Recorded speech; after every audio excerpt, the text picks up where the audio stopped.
Let's begin.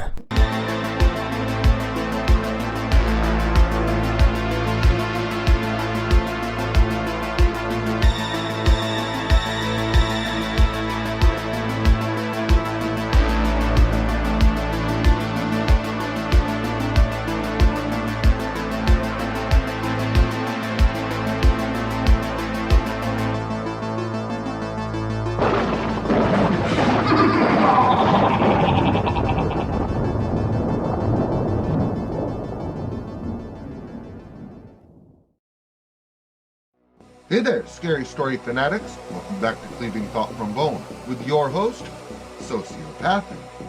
Tonight, I'm finally able to reveal even more uncovered truths, and something tells me this won't be the last. Get ready for a wild ride, as I promise. It seems we're only getting started. It's time for The Memory Man, True Story Update number 3, Cat and Mouse.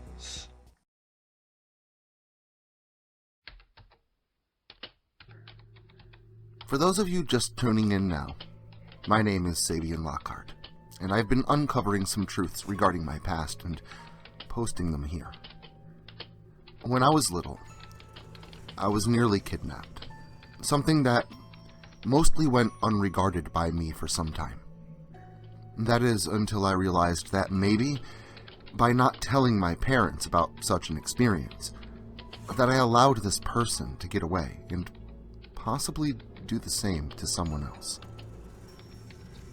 Over the course of the past few updates, what I've discovered seems to contribute evidence to exactly that.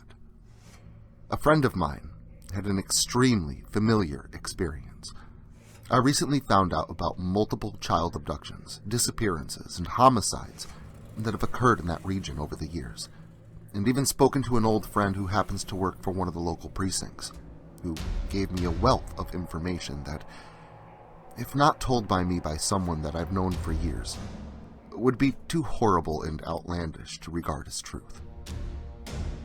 That's where I left it.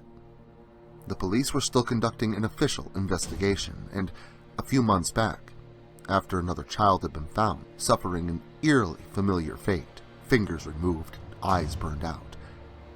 But that was it. The police were handling it. And I expected to not have much more to say until someone reported about it in the news. Well, I was wrong, and I've actually been sitting on some new information for quite some time. You see, at the end of October, very shortly after the release of my previous update, I was contacted by someone who I did not recognize, reaching out via email. Their name? John Doe. At least, that's how they referred to themselves. This individual told me that they were reaching out on someone else's behalf, simply encouraging me to dig deeper into the events I've aforementioned already, as it would be in mine and my family's best interests. Honestly, this was something I intended to do anyway, but the inclusion of my family certainly left me pretty unsettled. Then, they signed, "Nobody special." At first, I thought this was just a friend or a fan of my channel and my work attempting to send me some cryptic message, and it was indeed pretty cryptic. And I would respond back, but not before noticing the email address itself. Throw away the zip code for where I grew up in Pennsylvania at gmail.com.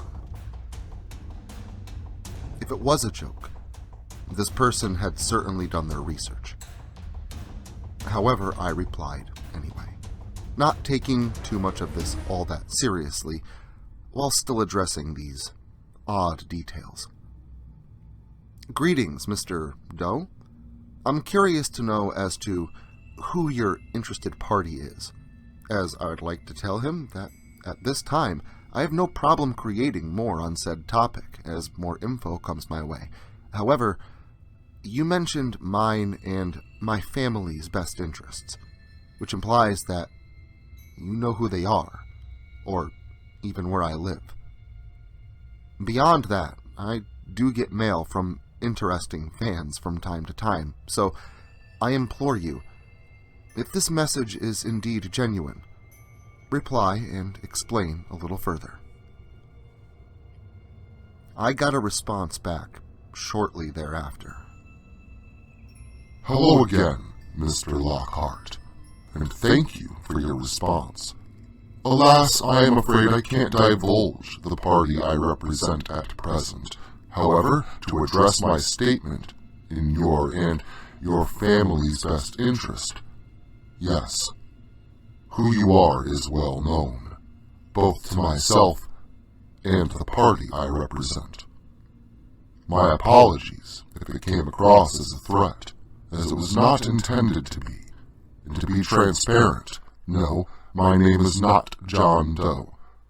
I'm sure you know fully well that that's used fairly commonly as a pseudonym or name given/used by anonymous people. I am not at liberty nor inclined to give you my true name at present, but I certainly hope that won't deter you from anything. We may talk more soon. For now, just continue looking into the circumstances as well as you can, as I'm sure we'll be in contact soon. Best regards, nobody important. Of course, this alone should have been enough for me to start digging further and report back to you all. However, it was now the holiday season, and at the beginning of December, I lost my job. With gathering Christmas presents, planning for a foreseeable future with no income to speak of, decisions on what I needed to do next, where I should begin looking, and all the rest that comes along with job displacement, to be honest, all of this just kinda got away from me. Sure, there were some backhanded threats and some unnerving details included in these correspondences with John, but nothing all that threatening to be taken too seriously.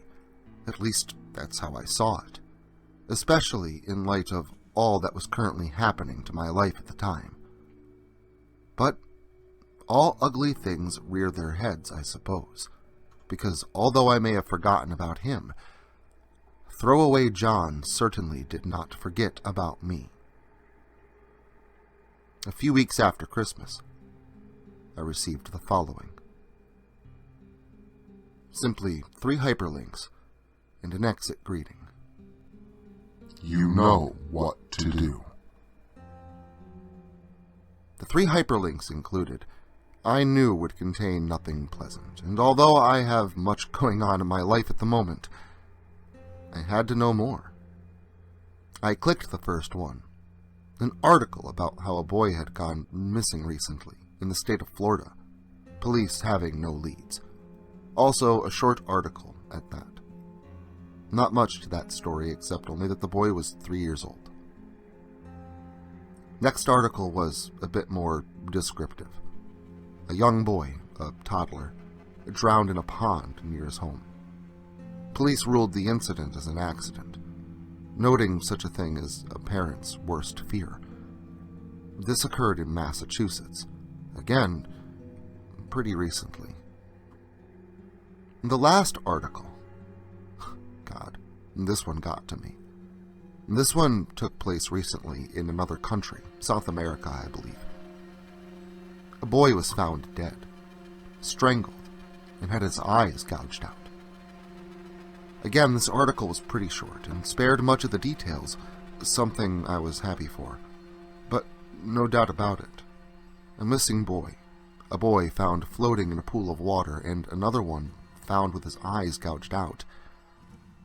These obviously seemed more than familiar, like calling cards without connectivity. Something was severely out of place here. These incidents occurred all over, not just within this country, but within others. Also, each was recent. So, what was I supposed to do with this? What did Throwaway John mean by, I'd know what to do? After some thought, I've come to 3 separate but possible conclusions. A, whatever's going on is much bigger and inclusive than I initially anticipated, happening all over the world, internationally. B. Whoever Throwaway John is, they have no idea what they're talking about, and are simply trying to unsettle me by sending me some cryptic news stories that basically have nothing to do with me or my past experiences. And finally, C. C is the option that just feels the most plausible, that makes the most sense. I don't know, call it a hunch, but option C dictates that Throwaway John indeed does know exactly what he's doing, is a possible, sizable threat, and maybe these stories were connected, just in a different way. Not directly, but indirectly. So, after Googling and searching random sites and articles related to these three stories, and finding nothing, I resorted to where I always go when I need information that the internet refuses to provide. I loaded my Tor browser and logged into the deep web. Okay, so right now I'm sure that some of you are cringing at the thought of the dark web, or regarding my actions as foolish. Honestly, if this is true, I suspect it's because you are greatly misinformed. The deep web is not a collection of murder rooms for profit, child maltreatment, and drug sales. In fact, the deep web is simply the entire internet, not just what the government allows you to consume on its regulated surface web. Hopefully you all at least realized that your internet is heavily censored. And sure, you can find hitmen, video clips for the deranged, drug markets, and more. But you'll also find more normal movies for free, uncensored drug reports, and much more. Basically, it's nothing more than an endless wealth of information. And by now, I'm sure you see where this is going. I once again began digging into the crimes described in the articles sent to me by Throwaway John. And boy, was there more to find. The first story, about the 3-year-old who went missing in Florida, well, apparently the boy was found, and that has since been reported on by generic news outlets as well. But what was kept from public view, as derived from the police reports and archived discussion regarding the case, is that the boy was killed in a ritualistic manner. Now, why that wasn't included in the public report, I have no idea, nor were there any further descriptions that I could find. Story number 2, about the young boy that drowned near his home. Again, not too much discrepancy here. However, one officer on scene did apparently write up a contrasting report stating that he alone wasn't entirely ruling out foul play, and that it could have been a kidnapping gone wrong. But if so, the kidnapper displayed premeditation and a simultaneous unsophistication to his methods. This was never followed up on, and the case was ruled an accidental drowning. But still, that tagline in the initial article, a parent's worst fear. Maybe the cop was right, and that ambiguity was simply how the would-be kidnapper was able to cover it up. The last story. God, I don't even want to think about it again. There wasn't much discrepancy here as with the public report, just more detail. Not only were the boy's eyes gouged out, but 2 of his fingers had been removed, and the boy's skull was severely fractured. As put by the reporting authority, his skull was torn open without mechanical or blunt implementation, indicating the use of an individual's bare hands. This shouldn't even be possible. Fingering out someone's eyes is one thing, but to pry a skull apart, I don't even know if a normal human being is capable of this. But apparently they are. Again, and thankfully, this is where my search ended. I tried for a few days to find out more, searching every database that I could think of, reading every article that could possibly be related. And I found nothing. but I have a feeling there will be more to come very soon. For now, I still can't identify exactly how these stories are connected to each other or my own, aside from the brutality of innocence, that is. But somehow, now more than ever, I do feel they are. I just haven't found out how yet. Call it a hunch, but there's more here than what I'm seeing. I need to do more research to find out exactly what, because there's more here, more to uncover, and I'm going to get to the bottom of this. And throwaway John Doe, nobody special or crazy fan, whoever you are, watch yourself. I'm not one to back down easy. I've played this game with a sicko once before, and you know what? I'm here, and they aren't. I've played this game before, and I've won. So, if you have something to say, something truly insightful, I beg you, say it. My inbox is open, and I'll be waiting. For the rest of you, I'll report back once I have more to tell. Sabian, out. Well, maybe I've gone a bit too far this time. Or perhaps I've only just started pressing for answers. Either way, you won't have to wait long for more, I'm sure. But until next weekend, make sure to like, share, subscribe, and turn on notifications so I can catch you all again next Saturday.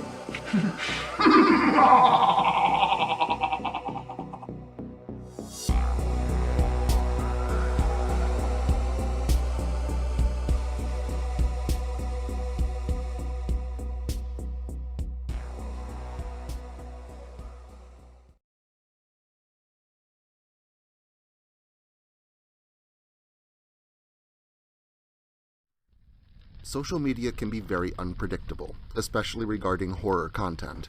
If this content gets removed, all new content will be simultaneously presented on various websites provided in the description to this video. Make sure to follow me in other digital spaces so that you never miss out on the terror. Also, if you like this video, make sure to leave a comment and hit the like button. It helps the channel a lot. If you're new to the channel and you enjoy what's here, consider hitting that subscribe button and the notification bell so that you never miss an upload. Writing is a dream of mine, and it's all of you that make that dream come true.